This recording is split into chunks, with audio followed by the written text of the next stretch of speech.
तो welcome guys, बहुत दिनों बाद एक बहुत इम्पॉर्टेंट चैप्टर पे वापस आए हैं जिसका नाम है इवोल्यूशन। इस चैप्टर को सिर्फ इस पेज में और ये एक पेज है, ये वाला, बस इन 2 पेजों में पूरा ये चैप्टर ख़त्म है। इससे छोटा इस चैप्टर को करना नामुमकिन है, मतलब इसके बाद इससे छोटा तो बंदा नहीं कर सकता अनलेस उसने मतलब इम्पॉर्टेंट चीज़ें फिर उसे इग्नोर करनी पड़ेंगी। बस अगर आपका स्कूल ज़्यादा डीपली नहीं बताता इस चैप्टर को या ज़्यादा डीपली ही क्वेश्चंस नहीं देता तो आप ये बस पढ़ के आप जा सकते हो, ठीक है। बस इसके बाद आपको कुछ नहीं पढ़ना।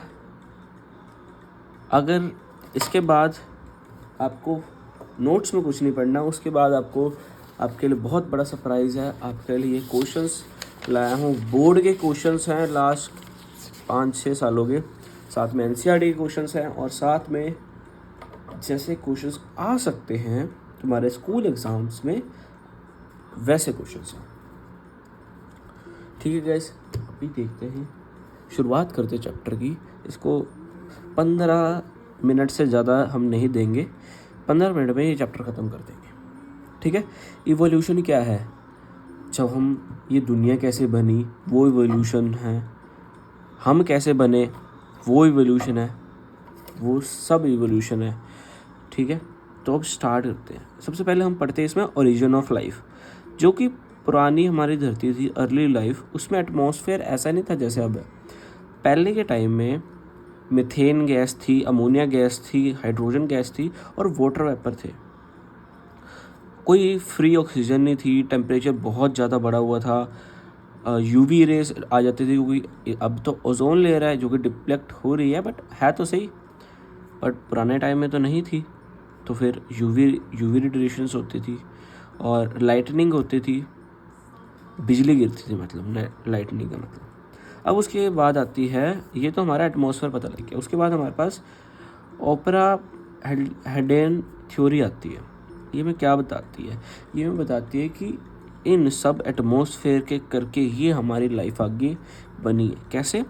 Life originated from prebiotic soup, मतलब जो पहले से ही चीज़ें थी ना, मीथेन था, ये सब थे, इनसे ही हमारे ऑर्गेनिक कंपाउंड्स बने हैं, फिर कॉम्प्लेक्स बने। पहले सिंपल थे, उससे कॉम्प्लेक्स बने ऐसे। तो मतलब ऑर्गेनिक मॉलिक्यूल्स फॉर्म्ड फर्स्ट, उसके बाद then protein, then aggregated, then first cell. मतलब ऑर्गेनिक मॉलिक्यूल से ही हमारा फर्स्ट सेल बना है, ये कहना चाह रहे हैं। फिर तो डिवीजन पे डिवीजन, फिर डिवीजन पे हम सब पूरी धरती बन गए। उसके बाद ये तो उसने थ्योरी थी, इसको प्रूफ किसने किया? एक्सपेरिमेंट के द्वारा। वो किया था मिलर साहब ने। मिलर अर्ग एक्सपेरिमेंट था। इन्होंने क्या किया था, जो गैसेस आपको अभी बताई ना, methane, ammonia, hydrogen, water vapour, इन सबको इन्होंने एक क्लोज फ्लास्क में लिया। उसके बाद लाइटनिंग कराई और इलेक्ट्रिक शॉक दिए, लाइटनिंग कराई मतलब। उसके बाद 1 हफ्ता उन्होंने इन सब गैसेस को रखा वहाँ पे, टेम्परेचर बढ़ा के रखा जैसे पहले था। तो 1 हफ्ते बाद क्या देखते हैं, जो अमीनो एसिड्स, वो सिंपल ऑर्गेनिक मॉलिक्यूल्स फॉर्म्ड है। अमीनो एसिड और सिंपल ऑर्गेनिक मॉलिक्यूल्स बन गए थे। तो उन्होंने प्रूव कर दिया कि ये सब भी बन सकता है सिर्फ गैसेस से, ठीक है। तो complex organic molecules can form from simple gases supporting chemical origin of life. ये एक एनसीईआरटी की लाइन है और एक बोर्ड के में भी आई हुई है, तो ये लाइन याद रखना। Miller experiment confirmed chemical evolution of life, ये याद रखना। उसके बाद आती है हमारे डार्विन की थ्योरी। डार्विन की थ्योरी बहुत इंपॉर्टेंट है। वैसे 5 टॉपिक्स में इसको डिवाइड किया पूरे चैप्टर को, तो सारे इंपॉर्टेंट है। इससे इम्पॉर्टेंट ऐसा कुछ नहीं है। सबसे ज़्यादा जो इम्पॉर्टेंट होता है वो इसी में से होता है, क्योंकि पूरा चैप्टर कभी नहीं आ सकता गाइज। हमेशा कुछ फिक्स टॉपिक्स होते हैं जिनसे क्वेश्चंस आते हैं, तो वो है ये फिक्स टॉपिक्स। तो आते हैं Darwin theory of natural selection पे, ठीक है। उसके बाद ये है क्या, डार्विन की थ्योरी कहती क्या, और नेचुरल सिलेक्शन क्या है? हमेशा याद रखना, जो हमारा नेचर होगा ना, वो उसको चूज़ करेगा जो कि उस नेचर में रहने के लिए सबसे तंदुरुस्त है, मतलब जो सबसे फिट बंदा है ना वही रहेगा। मान लो 10-15 लोगों की लड़ाई हुई है तो जीतेगा कौन? जो कि सबसे स्ट्रांग होगा, जिसको सबसे अच्छी फाइट लड़नी आती है, वही सर्वाइव करेगा लास्ट में। ये तो है नहीं सबसे वीक बंदा कर देगा। तो जो सबसे स्ट्रांग बचा वही आगे ना एक फीमेल के साथ मिल के एक मेल की लड़ाई हुई, एक मेल बच गया सबसे स्ट्रांगेस्ट, फीमेल्स की लड़ाई हुई, एक फीमेल बच गई। ठीक है, पहले क्या था, जब लड़ाई नहीं हुई थी सारे वीक स्ट्रांग सब बीच में थे, मीडियम। बट जब लड़ाई होगी एक स्ट्रांग वुमन, एक स्ट्रांग मेल एंड फीमेल दोनों आए, इन दोनों ने आगे मीटिंग करी, रिप्रोड्यूस करा। अब क्या होगा, अब सारे के सारे जो पैदा होंगे वो स्ट्रांग होंगे। ये होता है, ये नेचुरल सिलेक्शन है, ये हमारे नेचर डिसाइड करती है। ऑर्गेनिज्म शो वेरिएशन द, अब इसके डेफिनेशन यहाँ से शुरू होती है। The organism with useful traits survive and reproduce more, passing these traits to their offsprings, while others die out. Over time, useful traits become common in the species. यही मैंने आपको बताया। अब जब स्ट्रांग बन जाएंगे सारे तो सब में कॉमन होगा, स्ट्रांग नेचर सब में कॉमन होगा, सबकी मसल्स होंगी, सबका स्ट्रांग नेचर होगा, है ना, वही होगा। Struggle for evidence, completion for food, shelter, mates, ये सब आपको रीड करके ही समझ आ जाएगा, इतना कुछ मुश्किल नहीं था, जो समझाना था वो मैं समझा चुका हूँ। Population produce more offsprings than environment can support. Useful variations get pass on, unfavourable one eliminated. सबका मतलब यही है, it is the survival of the fittest and struggle for existence. हमारी लड़ाई क्या है, एग्जिस्टेंस के लिए है, जो कमज़ोर होगा वो मारा जाएगा, सिंपल है, नेचर का रूल। अब उसके बाद बस यही था डार्विन की थ्योरी में। बस इसके जो एग्जांपल्स हैं वो बहुत इंपॉर्टेंट है, वो याद करके जाना, याद से। सबसे पहले आता है इंडस्ट्रियल मैनरिज्म। पहले के जो एक आपको स्टोरी सुनाता हूँ इसकी। इंडस्ट्रियल मैनरिज्म है क्या, जो एक इंग्लैंड था, जब वहाँ पे इंडस्ट्रियलाइजेशन नहीं आती, मतलब फैक्ट्रीज नहीं थी, डेवलपमेंट नहीं था इंग्लैंड, तो उससे पहले वहाँ के जो फॉरेस्ट, इंग्लैंड का जो फॉरेस्ट था उसके जो ट्रीज थे वो वाइट से कलर के थे, है ना, मतलब जो वाइट शेडिंग थी उस पर, वो ज़्यादा ब्लैक नहीं थे।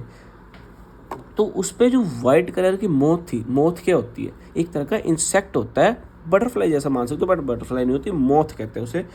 ठीक है, उसका नाम क्या है, साइंटिफिक नेम बहुत इंपॉर्टेंट है, बिस्टोन बेटियुलिया मिथ्स। ये मेरे को पता है, मेरा पेपर अभी 15 तारीख को है, ये तो आएगा ही आएगा क्वेश्चन, ये तो कंफर्म है। ठीक है, इसका नाम याद रखना बहुत इंपॉर्टेंट है।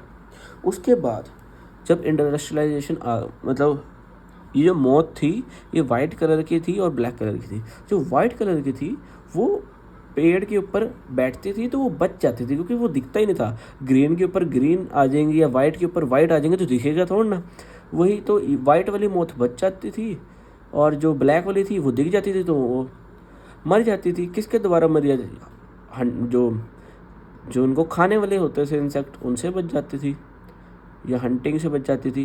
ठीक है, बहुत मतलब बच जाती थी वाइट वाली, और जो ब्लैक वाली थी वो मारी जाती थी। अब इंडस्ट्रियलाइजेशन होगी, धुआं हो गया, फैक्ट्रीज आ गई, धुआं हो गया, जो कार्बन था ना फैक्ट्री से निकला हुआ वो जाके उन पेड़ों पे गया और ब्लैक कर दिया उनको। अब उसके बाद जब ब्लैक हो गया वो, फिर क्या हुआ, जब वो ब्लैक हो गया तो उसके बाद वाइट वाले उनके सामने आए तो फिर वो तो देखना चालू हो गए तो वो मारे गए। बट जो ब्लैक वाले थे वो ब्लैक के साथ मिक्सअप हो गए तो फिर अब ब्लैक वालों की जो पॉपुलेशन थी वो बढ़ने लगी। यही है, जो नेचर में फिट होगा वो ही रहेगा, जो वीक होगा या नहीं फिट हो सकता वो उसके एग्जिस्टेंस में बात आ जाएगी, वो एग्जिस्ट नहीं करेगा। वही बात हुई। अब उसके बाद एंटी रेजिस्टेंट इन बैक्टीरिया। अब क्या होता है, पता क्या होता है, जैसे हम बहुत सारे जैसे पेनिसिलिन देते हैं, बहुत सारे एंटीबायोटिक देते हैं अपनी बॉडी में, कई बैक्टीरिया मर जाते हैं उनसे, बट कई बैक्टीरिया सर्वाइव कर जाते हैं क्योंकि उनमें म्यूटेशन हो रखी है, उनमें वो एडवांटेज है कि वो रेजिस्ट कर सकते हैं उसके प्रति, उनके पास उनको उनसे कोई फ़र्क नहीं पड़ता उस एंटीबायोटिक से, तो वो बच जाते हैं। तो फिर वो पॉपुलेशन बढ़ाना शुरू कर देते हैं जो बैक्टीरिया बच जाते हैं। तो सारे वैसे हो गए जिनको एंटीबायोटिक से कोई फ़र्क नहीं पड़ता। वही बात है, हर कोई अपने आप को बचाना चाहता है, ये बात है इवोल्यूशन। उसके बाद DDT रेजिस्टेंट मॉस्किटो। अब पता है क्या है, जो मॉस्किटो होते हैं ना, उन पे हम DDT करते हैं जिनसे वो मर जाए। अब जिनके पास DDT रेजिस्टेंट मॉलिक्यूल्स होते हैं वो DDT से नहीं मरते, तो जो मर गए वो तो बाहर निकल गए ना रेस से, बट जो बच गए मॉस्किटोज, अब वो DDT रेजिस्टेंट है, उनको कोई ख़तरा नहीं है DDT से, तो वो पॉपुलेशन बढ़ाएंगे तो सारे DDT रेजिस्टेंट हो जाएंगे। ये बात है, ठीक है। अब इसमें ये सब कुछ था, इससे बाहर डार्विन में कुछ नहीं आ सकता बस। अब उसके बाद छोटा सा टॉपिक है हार्डे-विनबर्ग प्रिंसिपल। इसने ना एक वो फॉर्मूला दिया था, p² + 2pq + q² = 1। इसका मतलब क्या है, पहले डेफिनेशन पढ़ लेते हैं। एलील क्या होता है? एलील यार जेनेटिक्स का रिलेशन है, जेनेटिक्स से रिलेटेड है। एलील फ्रिक्वेंसी, जीन्स होते हैं ना, different type of genes, allele होता है। एलील समझो, अगर आपने जेनेटिक चैप्टर पढ़ा है, आपने मॉलिक्यूलर बेसिस ऑफ इनहेरिटेंस पढ़ा, तो एलील 10th में पढ़ा होगा ना, तो एलील का मतलब पता होगा बच्चों को, वरना गूगल कर लेना, बहुत आसान चीज़ है। Allele frequency numbers. एलील की जो फ्रिक्वेंसी है ना large, random meeting population remains constant if no evolution. मतलब जो एलील की फ्रिक्वेंसी है, मतलब जो कि बहुत सारे, एक पॉपुलेशन बहुत कुछ है ना, वो कांस्टेंट रहेंगे। अगर बढ़ते भी रहे तो वो कांस्टेंट रहेंगे। मतलब अगर 15 लोगों का ग्रुप है, 15 ह्यूमंस का ग्रुप है, कोई भी बहुत सारे उसमें आ जाते हैं, या कोई भी एक बहुत सारे स्पीशीज़ का ग्रुप है, इंसेक्ट की बहुत सारी स्पीशीज़ होती है, उनका ग्रुप है, तो उनका जो, अगर वो बढ़ते भी रहेंगे ना, तो उनका जो पॉपुलेशन रिमेन्स कांस्टेंट होगी, पॉपुलेशन कांस्टेंट ही रहेगी, क्योंकि कहीं मरेंगे भी, कहीं कुछ भी होगा, तो पॉपुलेशन कांस्टेंट रहती है हमेशा, क्योंकि खाना तो लिमिटेड है ना, वही चीज़ होती है। बट कब तक लिमिटेड रहेगी? जब तक कोई नो इवोल्यूशनरी फोर्सेस एक्ट, कोई इफेक्ट ना करे, कोई दूसरा ना अंदर आए। अब कोई दूसरा आके उनको खाना दे देगा, कुछ दे देगा, तो वो तो बढ़ेंगे ही बढ़ेंगे, बट नेचर नहीं चाहती है।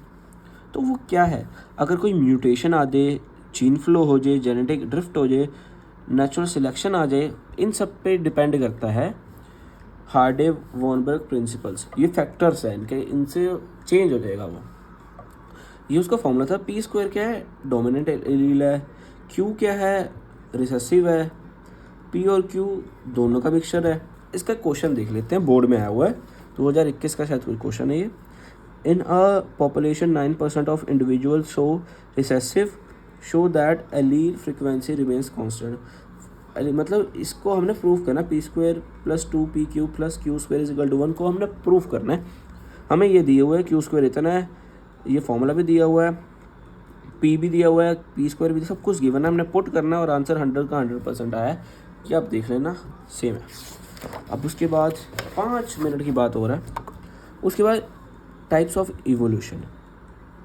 3 टाइप के इवोल्यूशन होते हैं, बहुत इंपॉर्टेंट है, याद रखना। इसमें बच्चा बहुत कन्फ्यूजन होता है, क्योंकि एक को दूसरे से मैच करा हुआ है, दूसरे को तीसरे से करा हुआ है, मतलब कुछ ना कुछ इन्होंने सिमिलैरिटी रखी हुई है, तभी बच्चा इसमें कंफ्यूज होता है। तो इसमें सिंपलेस्ट फॉर्म में है, इससे बस अब ध्यान से सुनो मेरी बात। टाइप्स ऑफ इवोल्यूशन, 3 टाइप के इवोल्यूशन होते हैं। एक होता है कन्वर्जेंट, एक होता है डाइवर्जेंट, एक होता है अडेप्टिव रेडिएशन। अडेप्टिव रेडिएशन और डाइवर्जेंट को एक तरह मानते हैं, ठीक है, मतलब मानते हैं ये दोनों एक टाइप की भी हो सकते हैं, दोनों इक्वल भी हो सकते हैं। कैसे? कुछ कंडीशंस हैं। पहले हम इन दोनों को ही पढ़ लेते हैं, इसको अडेप्टिव रेडिएशन और डाइवर्जेंट इवोल्यूशन को, ठीक है।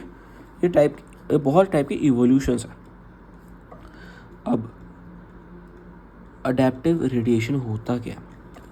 कोई भी इवोल्यूशन, जब किसी इवोल्यूशन में डिफरेंट टाइप ऑफ स्पीशीज होते हैं बट उनका कॉमन एंसेस्टर होता है, मतलब पूर्वज एक ही है बट स्पीशीज अलग अलग हो गई है।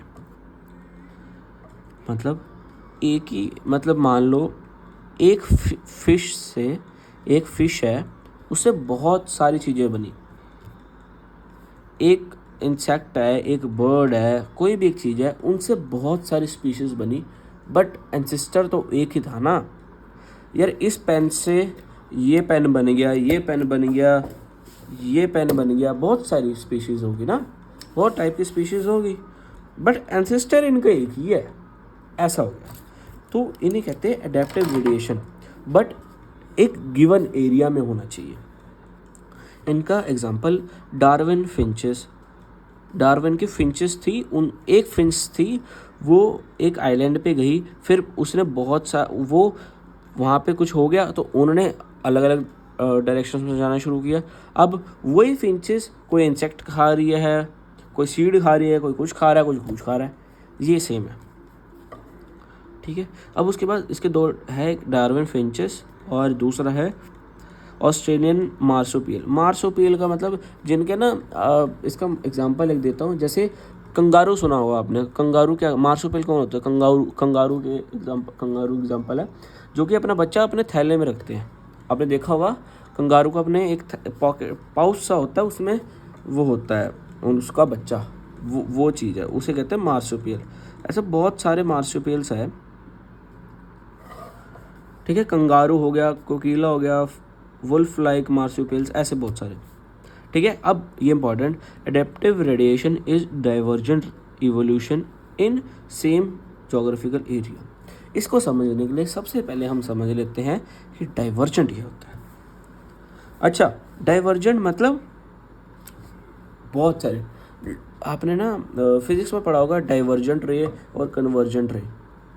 अगर ये रे है, ये मिरर से पास हो रही है और डाइवर्ज होगी, तो मतलब ये जो रे है ये ऐसे चली जाएगी, इसको ये मिरर है ऐसे डाइवर्ज हो जाएगी। और कन्वर्ज मतलब ऐसे रे आ रही है, इधर से रे आ रही है, इधर से रे आ रही है, इधर से रे आ रही है, बट कन्वर्ज होके एक रे बन रही है। और डाइवर्ज का मतलब एक रे आ रही है, एक इधर बन गई, एक इधर बन गई, एक उधर बन गई, एक इधर बन गई, मतलब बहुत सारे पार्ट्स में डिवाइड होगी, उसका मतलब होता है डाइवर्जेंट।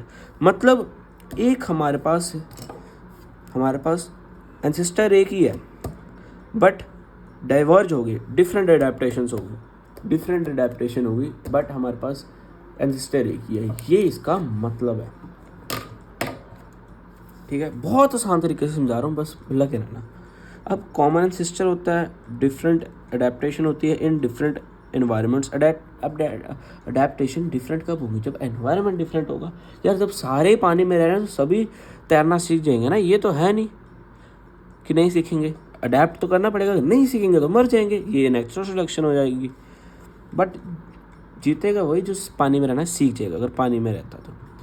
वैसे ही है, अब देखो डिफरेंट एनवायरनमेंट में रहेंगे तो डिफरेंट एडेप्टेशन हो जाएगी। एक पानी में रह रहा है, एक ज़मीन पे रह रहा है ना। बटरफ्लाई को तैरना नहीं आता और फिश को उड़ना नहीं आता, क्यों? फिश पानी में रहती है, बटरफ्लाई लैंड पे रहती है, वो उड़ना चाहती है, उड़ना सीख गई है, ये तैरना सीख गई है, ये होता है divergent. Common ancestor, different adaptation in different environments. अब एग्जांपल सुना ध्यान से, हमारा जो ये फोर लिम्ब है, ये फोर लिम्ब है ना, इससे हम क्या करते हैं? चीज़ें पकड़ते हैं, ये चीज़ पकड़ ली, चीज़ पकड़ ली, बहुत सारी चीज़ें करते हैं। हम खाना खाते हैं, बहुत सारी चीज़ें करते हैं, खाना ऐसे उठाया, ग्रैब करते हैं मतलब। बट जो वेल होती है उनके भी फोर लिम्ब होते हैं, वो तो तैरते हैं इनसे। बैट का भी होता है, वो तो उड़ता है इससे। हॉर्स का भी होता है, वो कुछ और का, वो रनिंग में काम करते हैं उसके, है ना, उसके हाथ जो हैं वो रनिंग में काम आते हैं। वैसे चीता, उसके भी रनिंग में काम आते हैं। तो क्या है? कॉमन एंसेस्टर है, सारे मैमल्स हैं, but different adaptation, different environments. इसलिए इसमें भी ऐसा था, डिफरेंट स्पीसीज कॉमन एंसेस्टर, इसमें भी डिफरेंट एडेप्टेशन, सब कुछ डिफरेंट कॉमन एंसेस्टर। तो एक मान लेंगे, जब एक गिवन जोग्राफिकल एरिया में होंगे, सेम जोग्राफिकल एरिया में होंगे, तो दोनों इवोल्यूशन को एक मानेंगे। अब कन्वर्जेंट क्या था भाई, बहुत सारी रेज है, एक रे, 2 रे, 3 रे, मिरर से जैसी पास ही तो ये सारी एक बन गई, ये है कन्वर्जन। हमारा कोई ओरिजिन एक थोड़ा ना था, ओरिजिन तो अलग अलग थे, बट बाद में तो एक हो गया ना, फंक्शन तो एक ही कर रहे हैं बाद में जाके, वही है। Different origin but organism develop similar features due to similar environments.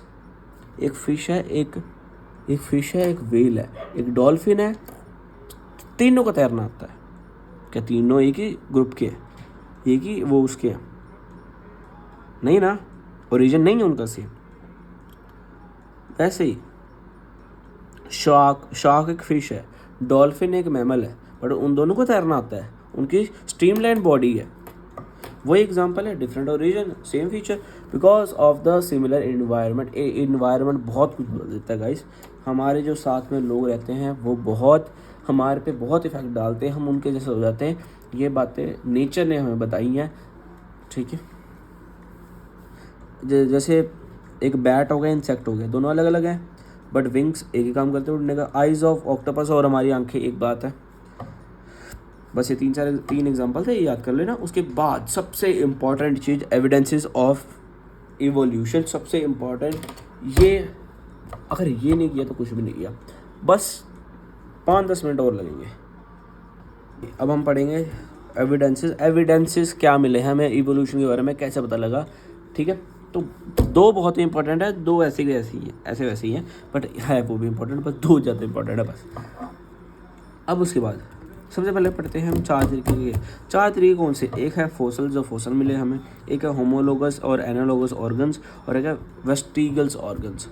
पहले मैं दोनों आसान पढ़ा देता हूँ। अच्छा, पहले फोसल क्या है? फोसल सबको पता है यार।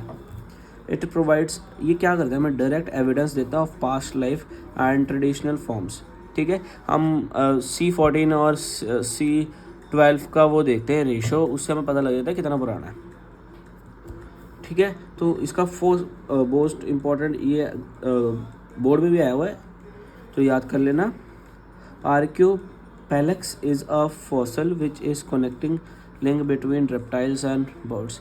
एक रेप्टाइल्स है, एक बर्ड्स है, दोनों डिफरेंट है, बट उनकी टीथ एंड टेल में, उनकी फेदर्स एंड विंग्स में कुछ कनेक्टिंग लिंक होता है ना। तो वो ये दे रहा है। उसके बाद हॉर्स का इवोल्यूशन आया, ग्रेजुअल इंक्रीज इन साइज। पहले हॉर्स कैसे थे, अब कैसे हैं, वो बता रहे हैं बस। हमारा साइज बड़ा है हॉर्सों का। उसके बाद होमोलोगस और एनालोगस बाद में पढ़ेंगे। पहले हम वेस्टिगल ऑर्गन जो आज मतलब वो चीज़ें जो हम आजकल यूज़ नहीं कर रहे हैं अपने, जो हमारा ऑर्गन्स, वो ऑर्गन्स जो हम यूज़ नहीं करते बट हमें एंसेस्टर से मिले हुए हैं। जैसे कि हमारे विजडम टूथ, पहले के ज़माने में तो हड्डियाँ खाते थे, बहुत कुछ मांस, उन्होंने कच्चा मांस खाना है, उन्होंने हार्ड चीज़ें खानी है। तो अब हम तो पकाना जानते हैं ना, तो हमें क्या विजडम टूथ की ज़रूरत है? उन्हें तो हार्ड या टफ चीज़ें खाने की जरूरत, खाते थे तब उनको डाइजेस्ट करना था, उनको चबाना था, उसके लिए, इसलिए chewing hard food in ancestor. But अभी हम कोई ज़रूरत नहीं विजडम टूथ की। और एक है अपेंडिक्स, ये डाइजेशन के लिए होता था, पुराने ज़माने में यूज़ करते थे, बट अब यूजलेस, हम इतना नहीं खाते जो वो खाते थे। उसके बाद होमोलोगस ऑर्गन्स। होमो का मतलब क्या है, क्या मतलब आ रहा है? सेम होगा, कुछ ना कुछ सेम होगा। अब सेम क्या है? अब इनका ओरिजिन सेम है। होमोलोगस ऑर्गन्स मतलब जिनका ओरिजिन सेम है, 2 स्पीशीज़ हैं, 2 कुछ भी है, दो अलग अलग चीज़ें, बट उनका ओरिजिन सेम है, same basic structure and origin, but perform different functions, hence it indicates common ancestor. इनका कॉमन एंसेस्टर है, बट अब जाके डिफरेंट फंक्शंस परफॉर्म करते हैं, ये होता है होमोलोगस ऑर्गन्स। जैसे कि क्या, हमारा 4 लिम्ब है, बताया ना एग्जांपल में, अभी बताया था आपको मैंने। 4 लिम्ब है, ह्यूमंस में ग्रैप्सिंग का काम आता है, बैट में फ्लाइंग के, व्हेल में स्विमिंग के, कैट के वॉकिंग में, ऐसी चीज़ें अलग अलग कॉमन एंसेस्टर है। बट आगे जाके अलग अलग हो गए। वैसे ही thorn of bougainvillea and tendril of, दोनों किससे जन्मे, ओरिजिन क्या है इनका, एक्सिलरी बर्ड, मैं लिखना भूल गया था, एक्सिलरी बर्ड इनका ओरिजिन है। बट एक थॉर्न बन गया, एक टेंड्रिल बन गया, ठीक है। थॉर्न मतलब कड़क चीज़, टेंड्रिल मतलब ऐसे आरामदायक, ठीक है। अब एनालॉगस ऑर्गन्स, एनालॉगस मतलब डिफरेंट ओरिजिन होगा, different origin but and structure but perform same functions, जैसे कि wings of butterfly and bird. Bird का ये देखो ना, विंग, बर्ड का विंग कैसा होता है, बहुत अलग, और बटरफ्लाई का कितना होता है, छोटा सा, और वो भी शेप भी अलग होती है। तो बट उड़ने का काम तो दोनों कर रहे हैं ना, स्ट्रक्चर तो चाहे डिफरेंट है बट फंक्शन उड़ना वो तो एक है। वैसे यूज फॉर फ्लाइंग, जैसे एक होता है ना, एक होता है स्वीट पोटैटो, वो होती है रूट होती है वो स्वीट पोटैटो। बट जो पोटैटो होता है, जो नॉर्मल पोटैटो हम घर में खाते हैं, वो स्टेम होता है, पर दोनों के अंदर फूड स्टोर होता है, उन दोनों के अंदर स्टार्च होता है, ऐसे। और एक बस ये एग्जांपल थे।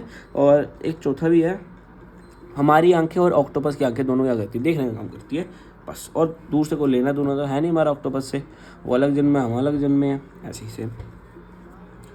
बस आपका चैप्टर हुआ ख़त्म 36 मिनट में, इससे आसान चैप्टर कुछ नहीं हो सकता था। बस लास्ट में अगर आप अगर क्वेश्चंस नहीं मेरे साथ रीड करना चाहते आप बंद कर सकते हो, वो आपकी मर्जी है। अच्छा, उसके बाद ये मैं आपको बता दिया था, antibiotic resistant observed in bacteria. When antibiotic like penicillin are used, most bacteria died, but some bacteria already have mutation that may make them resistant. These resistant ones survive, reproduce, and pass the resistant gene to the next generation. Over time, the entire population become resistant. Example: NCRT, DDT resistant mosquitoes, and antibiotic resistant bacteria. This is a natural selection in action. सब कुछ समझा चुका हूँ, पहले read करोगे simple समझ आ जाएगा। What is adaptive radiation? Common ancestor था, स्पीशीज अलग हो गई थी।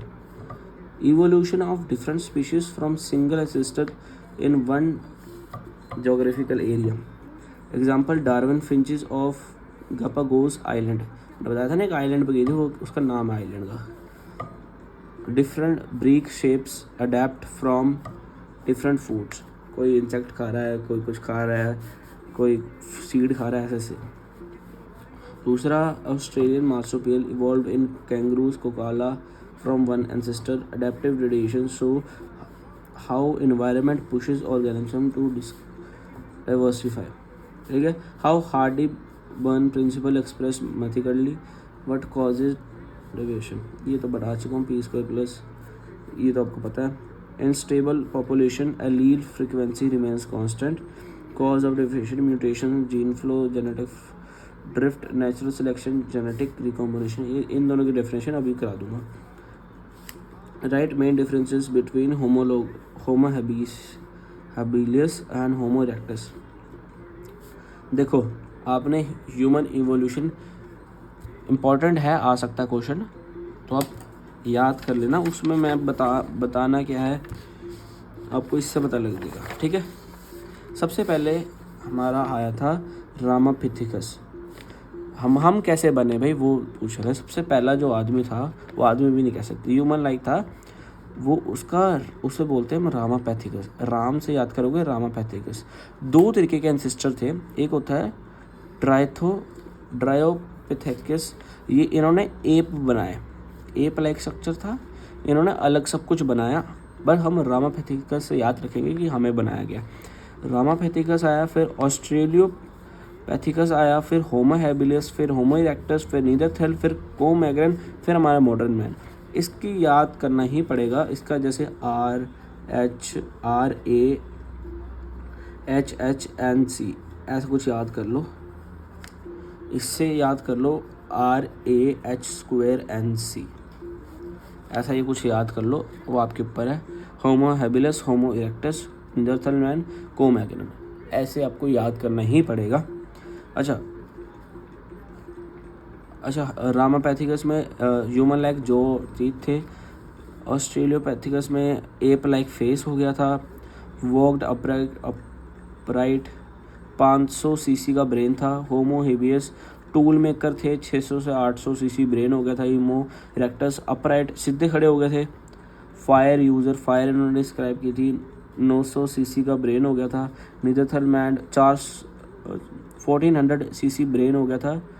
बरिड मैन, जो बरिड डेथ मतलब अगर कोई मरता था तो दफना देते थे।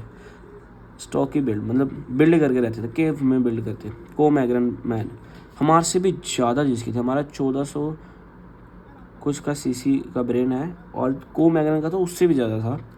ये केव पेंटिंग करते थे, मॉडर्न फीचर्स थे, 1500 या 1600 से तक हो जाता था इसका भी ब्रेन। शोज ग्रेजुअल, बस ये याद करना हमने। होमो हैबिलस और होमो इरेक्टस में क्या डिफरेंस था? होमो इरेक्टस पहली बात वॉक्ड फुली अपराइट, सीधे खड़े होकर चलने, और फायर इन्होंने डिस्क्राइब की थी।